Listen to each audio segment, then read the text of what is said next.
Hello, hello, all. Thank you for joining us again on the Almost Brothers podcast.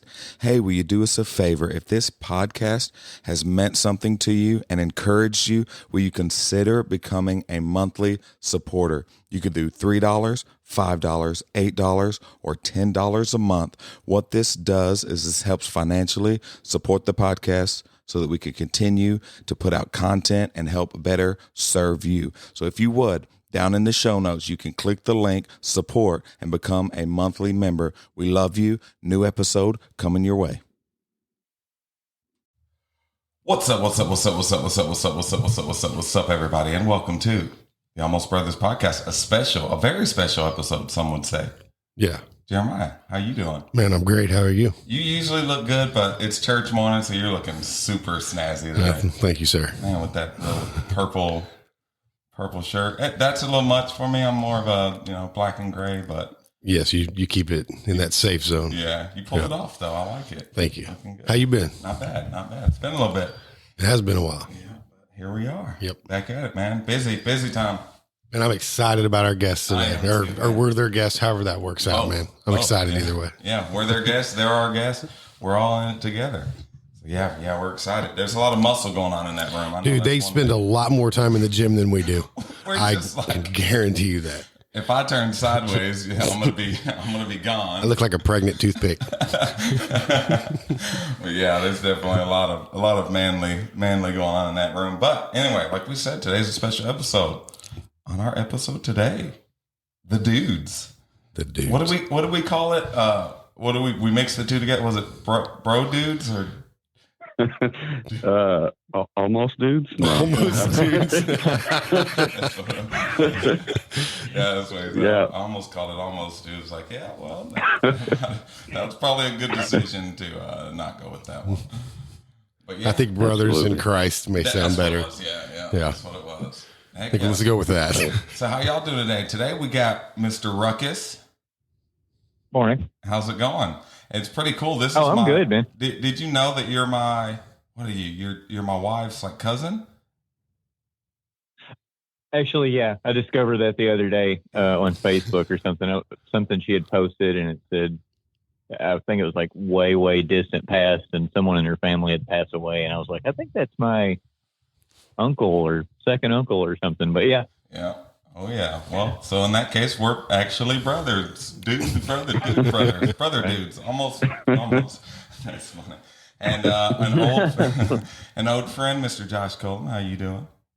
Good. How are you? What's up, Josh? Looking good. You've been doing that running class, right? Yeah. Been training for a 5K coming up May 15th. Okay, I see you. Yeah, I'm not training for a 5K. I hated it at first, but gotten used to it now. And then another very old friend he's got a gallon of water. Like, he really brought a gallon of water with him. He's like halfway through it already. Stay hydrated. Like, calm down. Justin Fowler, how you doing? What's up? You look like you got a fresh haircut, too. Yeah, man. I had to stay fresh for the video call, bro. Man, never know. Ain't nothing wrong with that.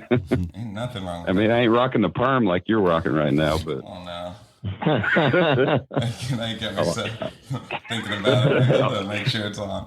And the headphones don't help, too. So afterwards, I got to go back in the bathroom. Like, this doesn't just happen, I got to. Telling everybody at church, hey, man, I just got headphone hair. Don't worry about it. Yeah. When really it's just roll out of bed hair. It's fun. But yeah, on today's episode, we're going to be talking about how churches draw lines in the sand.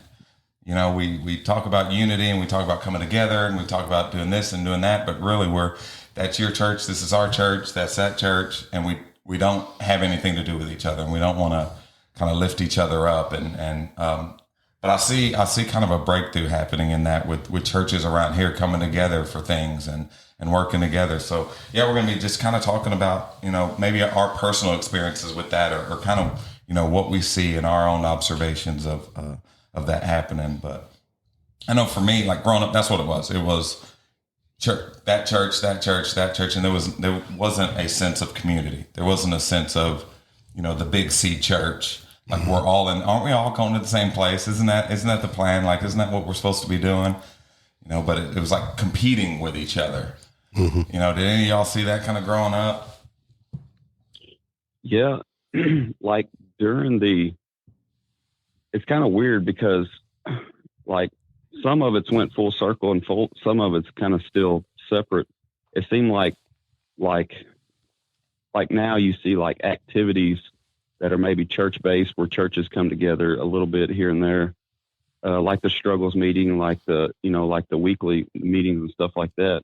But it seemed like, honestly, back in the day, like revival services, like several churches would come together. They kind of were totally separate during the week, but like a revival, everybody would come together. And then you kind of seen a phase where that changed, and like revival service was like your church only. Yeah. And so it's kind of weird, like how the big services kind of separated, and then the weekly stuff like now is kind of starting to come together. So maybe we just needed a good mix of both. It's kind of, yeah. It's kind of sad in a way to think about it, but it's obviously much needed. But like the recovery stuff, apparently we just needed, a group of people like that to really show church people what love is all about and come together and it's not about us at the end of the day. So sometimes it just takes a fresh outlook. That's good. Absolutely. It seems like when you get 10 or 15 people like that in a church, it just sets everybody on fire. It really does. Yeah, it kind of gets everybody, that fresh. Have you noticed that it's really easy to pour in to those kind of people too, because they're just really eager to receive. You know what I mean? Yeah. Sometimes when you deal with church folks, and nothing bad about it, but they just kind of have I've heard that, been there, done that. I've sat here for however many years. I know all the stories. I know. But you get somebody that's kind of, raw and fresh off the streets, and they don't know a lot of that stuff. They're eager to receive, you know what I mean?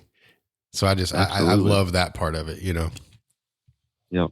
Fresh off the streets. I see you, man. You know what I mean? That's you're right. Well, I worked in Teen Challenge for like 2 years, Yeah. and so you get to see a lot of fresh off the streets there. Absolutely.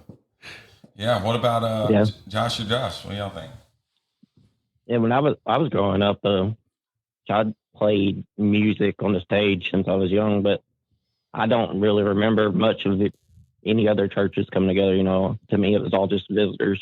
Didn't pay any attention, but as I got older, I kind of seen the main separations that we have are denominational. Yeah. When you look at it, so most time the same denominational churches will meet together and do their things together, but you're not going to have the Catholics with the Pentecost down the road. Yeah, that's good. And your dad was a pastor, right? Nah, he was I guess in the long run, a deacon or Sunday school superintendent. Okay. Coming up. Yeah, but I think and I was going to. Oh, go ahead.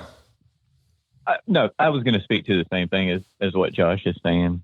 Just denominational lines in the sand for sure. I mean, I don't think that can be overstated, honestly.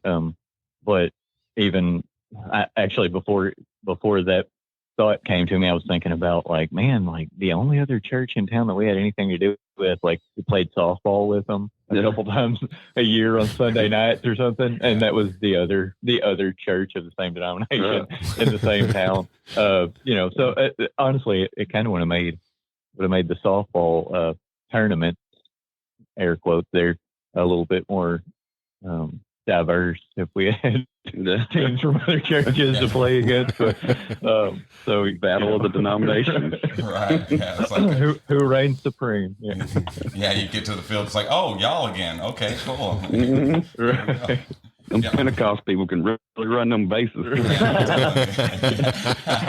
that's right. Man, have like a scorecard on everybody. You know exactly okay, he hits to left field, so be ready for him. Yeah. Yeah. But yeah, and even beyond that, I've seen, being the only non-white person on here, I've seen a lot of lines of black church, white church. Yeah. That's their thing. That's their type of music. This is our thing. This is our type of music. So I've seen kind of a lot of that growing up, and it was really sad, man, because we need to come together and learn from each other, and learning from others' experiences can help us grow in our own walk, you know, and then we meet people that we didn't know, like, oh, wow, you went through something kind of like what I did, you know, and you bond over that and you learn from each other. And it was really, it's just sad to see still to this day, after all this time, that those are still like that. You know, I mean, I remember when we first started Revive, Mom came over and she got in trouble at the church that she was currently at before coming to Revive. You know, she came and visited one Sunday morning and like got in trouble when she went back. Like, well, hey, why'd you go over there to that church? Like, why you do this? Like, shouldn't you be happy that she's going to a church that's preaching the word, that's preaching the gospel? Like, shouldn't you want to support somebody no matter where they're going? Hey, if you ain't going here, at least you're going somewhere, you know? And you know, that's a good thing now, like you said, with some of these meetings, and you see all these churches kind of coming together, you know, surrounding those meetings. But I think we need more of that, man. We need to come together and love on each other. And do y'all think, I know at Voices Ion, y'all try to actively reach out to other churches, right? Yeah, absolutely. Absolutely. We do.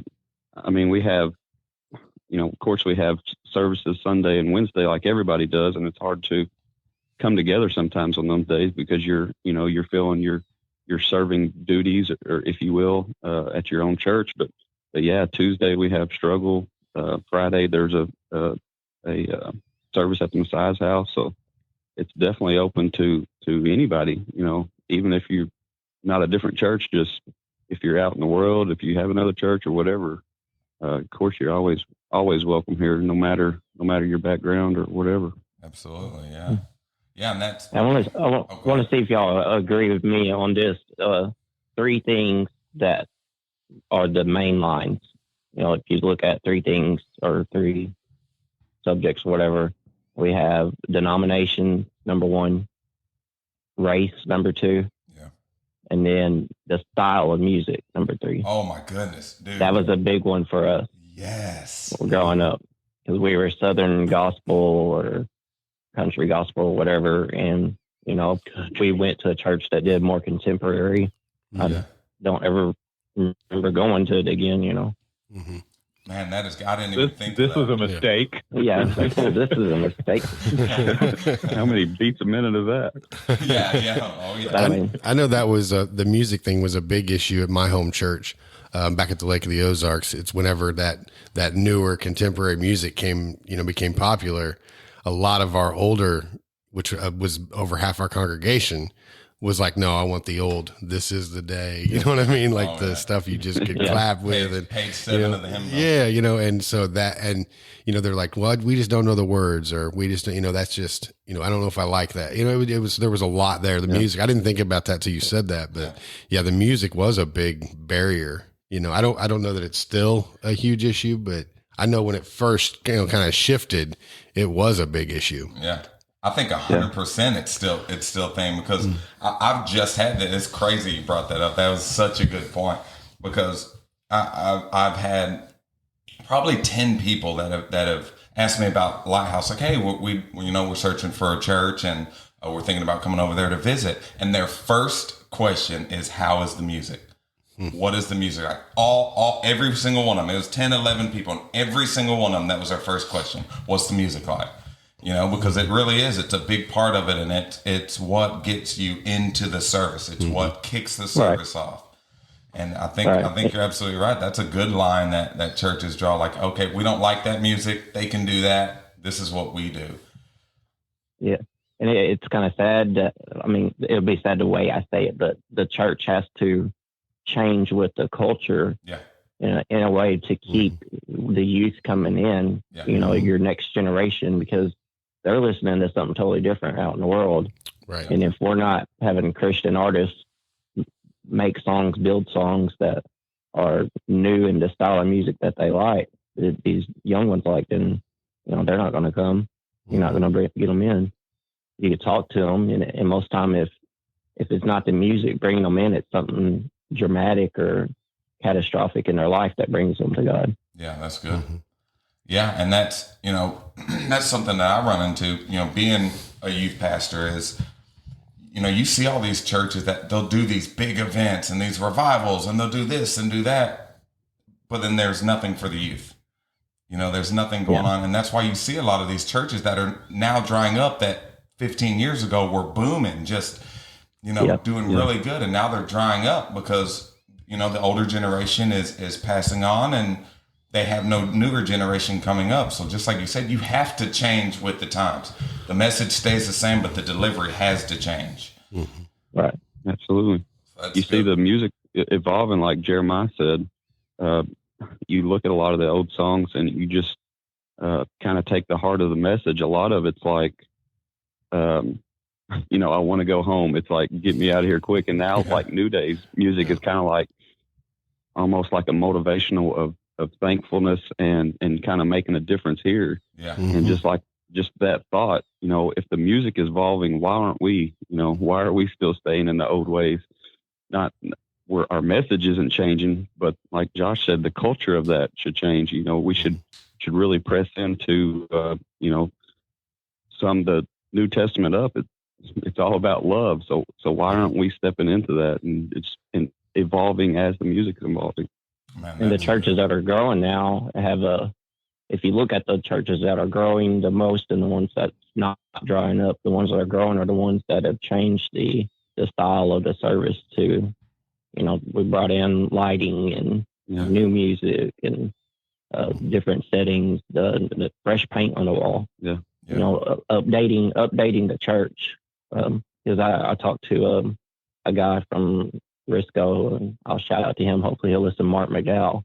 Whenever we were doing our remodel here in the church, and he said, you know, we live in our houses and we don't keep our house the same. You know, if something's outdated, we'll upgrade the carpet, we'll upgrade the walls or whatever. And he said, why don't we do the house of God like that? Yeah. You know, the house of worship needs to be updated and kept fresh and, you know, be a beautiful place to come and worship God. Yeah, Absolutely. that's good. And do you think maybe that's kind of part of that problem is accommodating for the older generation as opposed to you know, updating it for the newer, the younger, the, you know, the 10 to 50-year-old generation. You know, we're accommodating the older ones because they're the ones that bring in the finances of the church. So we want to, you know, make sure we make them happy, but then we're leaving behind this huge gap of this big generation that's going to move us forward and push us forward. And the ones that are going out and changing the world, that are going out into the workforce or into the schools and actually changing things. And we're focused on this small group as opposed to the, you know, this other group.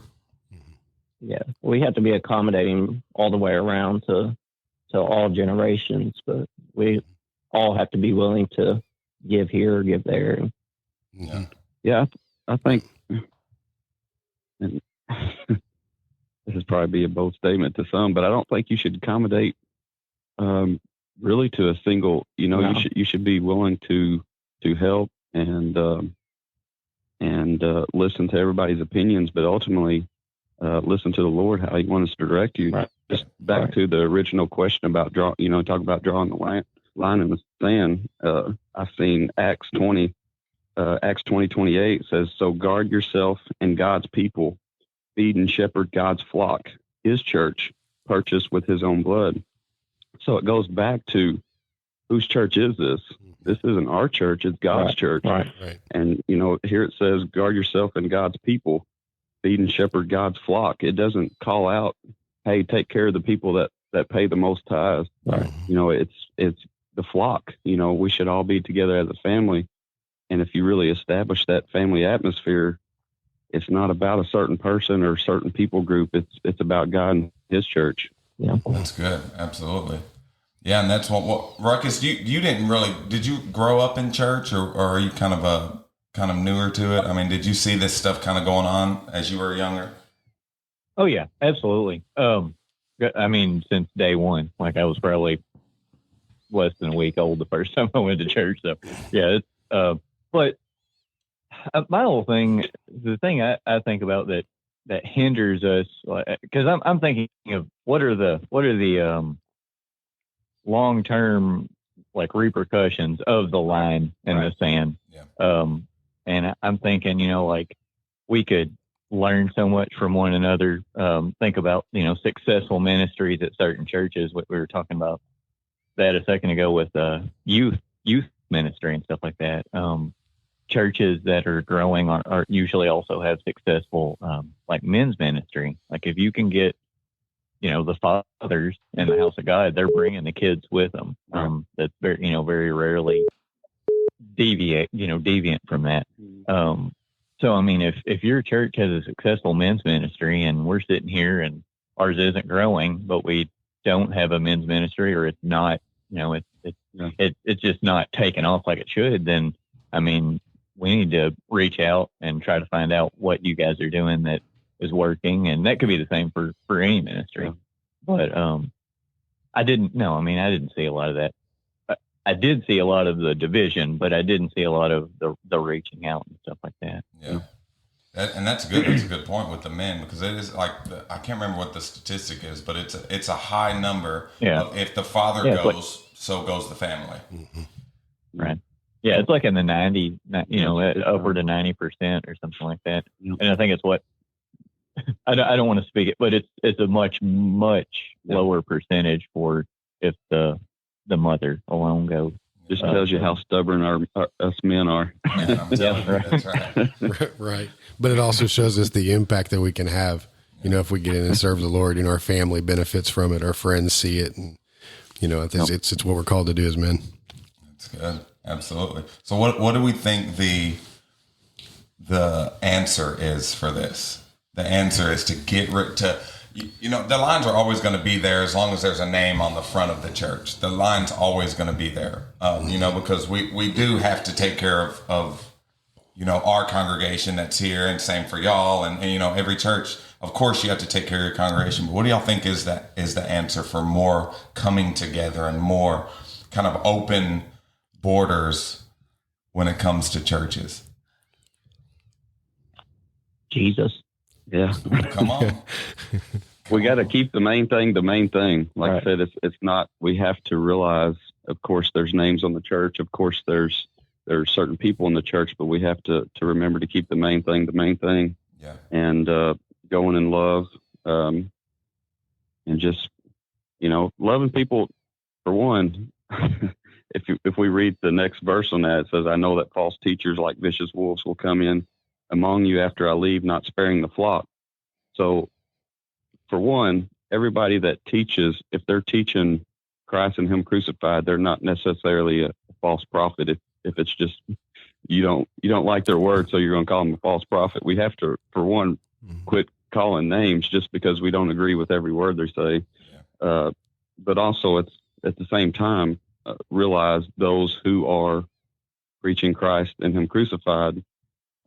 I think that should be open grounds to come together at some point. That is the main point.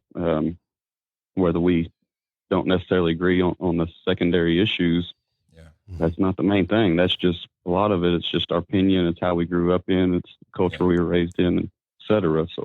Right. And a lot of times we won't even have a scripture to back that up. Like, oh, that's what I've always been told. So yeah, right. Yeah.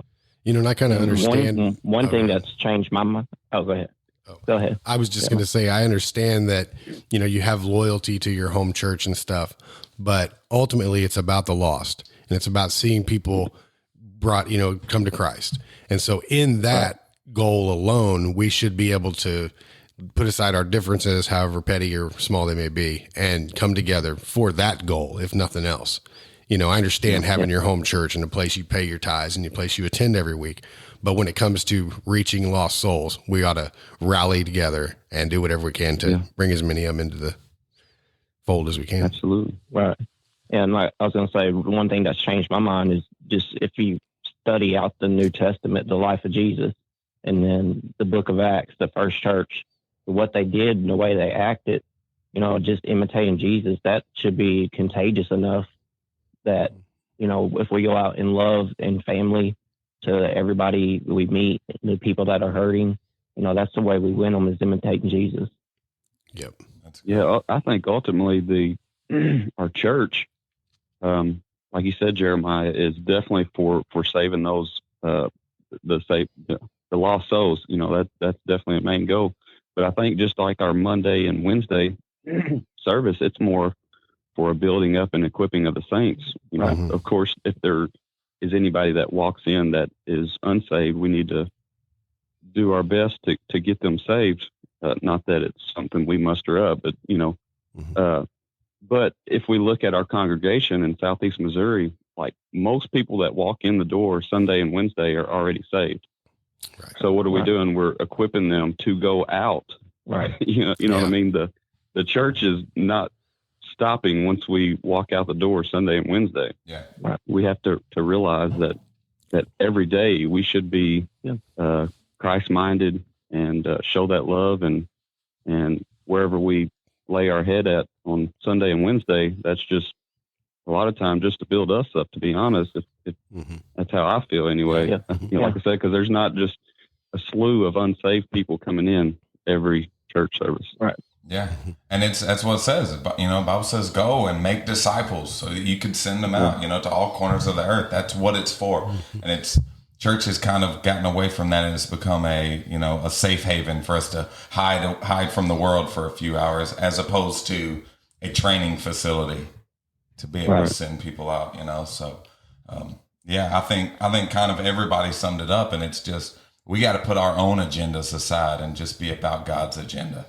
Like, what does he want? How does he want us to act? You know, and start actively reaching out to one another. Hey, is there something that you can need? I can't remember what church it was, but I saw a church that the pastor was giving a message. He talked about tithing. It was a message on tithing. And he said this church tithes 10% to another local church in town every month. Wow. And I was just like floored. I'm like, I've never heard of that before. He said, you know, we will pick out every month a church that, you know, needs help, or that is, you know, a newer church. And he said, we will give our 10% that we got that comes in to another church to help them build. And I'm like, wow, That's awesome.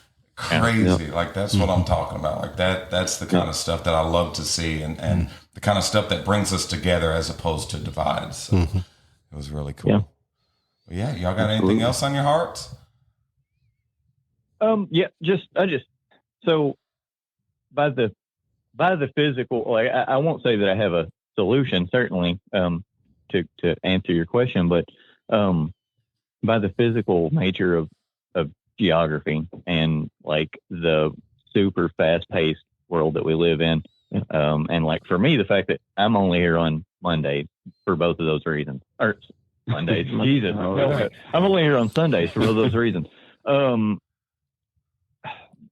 So there's almost no chance that I'm ever going to, be at y'all's church or, that kind of reaching out. But when you look at the epistles, each one of them closes with, I think it's called the benediction or whatever. And he's asking churches to pray for other churches and to pray for ministry. And that's something that, as I was going along this week, just kind of thinking about, trying to gather some kind of thought for what we're going to talk about this morning. One of the things that hit me is like, Josh, in your prayer life, when you pray for church growth, like, have you ever taken the shades off your eyes and thought about regional church growth? Like, it's typically in my own mind, I'm thinking about our church. Yeah. And I mean, of course, you pray broad spectrum as well, but I never specifically think about other churches in the region. And, you were talking about the thing with music preference and stuff like that. I mean, like that's just, it's strictly a preference, if you are going to a church because you like their music, then, all the better. But, we're all kind of woven together as the net that casts to, be fishers of men. And so it's like, why not pray for strengthening of the entire net? That's good. So, for me, that's my main thing is like in my prayer life, trying to pray for other churches. And I think that's a way to reach out too. Is just kind of be in touch with other congregations and what do you guys need? And if there's a physical need that can be met. And then you were talking about the tithing and prayer. Can't go wrong there. So it's not you can come together in a lot of ways without being seen. Yeah. Like Mike, he's the one that helped get this started. There's things you can do in the background with other churches, with other ministries, with other people that don't necessarily sit in the same pews that you do. And you can do it in a way where you don't have to be seen. It's not, hey, they got revival, so I'm going. You know what I mean? And that's great, if you have the opportunity to do that. But maybe don't limit it to just showing up in your church room. You know what I mean? Just expand it to any believer, and for that matter of fact, even any non-believer. Yeah. Right. Man, that is good. Good Lord. There we go. Man, let's go. Y'all got me heated, boy. Let's go. Oh, man.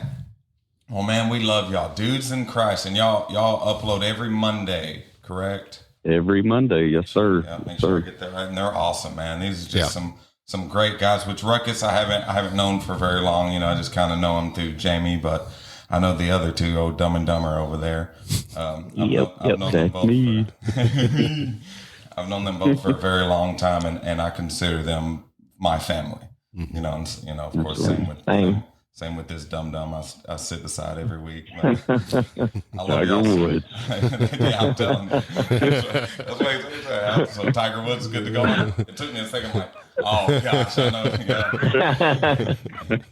I like the episode where I think it was both of y'all and Randall maybe talk about. Mike's like, man, we need to be doing some stuff together, but he's like, man, I don't like to golf. I don't like to swim. I don't like to go hunting. I don't like to fish. What are we going to do? Let's go play Xbox, I guess. Let's play some Uno or something. Yeah, right? Yeah, let's make a super secret handshake or something, man. That's so funny. I know. Sometimes, I look at my really good friends, I'm just like, I don't know how we're friends. We have nothing in common at all. Yeah. But hey, that's just God. That's God. That's all that is. Come on, somebody. Yep. But yeah, come on, somebody. We love y'all so much, man. I hope y'all have an awesome service. Same for y'all. Boy, it's early. I don't see how y'all do it every week. Y'all record 7 on Sunday every. Oh Lord, have mercy. Yeah, that's right. Yeah, that's how. Lots of caffeine and Jesus. Yep. That's right, man. Well, we love y'all again. Dudes in Christ, go check them out. They're on all platforms, Spotify, Apple, all that. So go check them out. They upload every Monday, and just awesome men of God, man. Absolutely. Jeremiah, anything on your heart? I'm good. I'm ready for some church. Ooh, come on, somebody. It was awesome doing this with you guys, man. You guys keep it up, man. You're doing a good thing. It's good. Thank you. Man, we appreciate it. Yep, we love y'all. You guys, same. Love you, bro. All right, y'all have a good one. That was good. Oh, it's awesome. That was awesome. Love it, man. These guys are just amazing. And it was good. Like some of the stuff they were saying, I wish I had like a notepad so I could, it's just like so good of stuff that they bring out and that they point out. Yeah. That's why I love getting with other people, and they kind of, oh my gosh, he's flexing on us.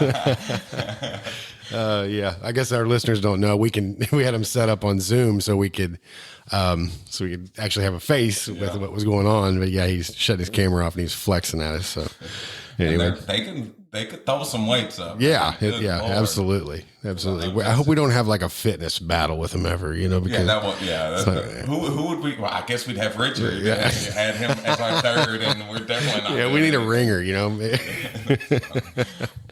maybe an eating contest he could help us out. Oh man, Richard, we're sorry for that one.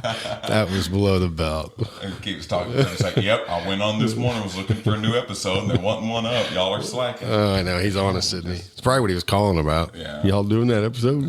Yeah, because it's we've both gotten really busy over this couple of weeks. Man. So we're gonna do our best. We apologize to our listeners. We're gonna do our best to hang in there with us. Don't give up. Man. We'll start getting some more up. We should have a lot to talk about because we've been a lot going on. Yeah, that's true. Very true. I know we're excited about the upcoming trip. It's going to be cool. Oh, I'm so excited. I texted Richard a couple of days ago. I said, "Is it too early to check the weather? Like a month out?" Like, yeah, probably. Yeah, you can probably get in the ballpark. And I'm so glad y'all get to go. You know, especially for my leaders that I've got back there that are kind of newer and they don't know y'all as well get outside of a church service and hang out and have some fun. It's gonna be awesome. And John Sammons gets to go, and I'm so cool. excited, man. Yep, it's gonna be awesome. Yeah. Man, all right. Well, thank you everybody for joining us. This has been Almost Brothers podcast with the Dudes in Christ as our special guest. Remember, if you don't have a home church, come check us out at the Lighthouse here in Dexter, 8:30 outside in the parking lot, 10 o'clock inside. We love y'all.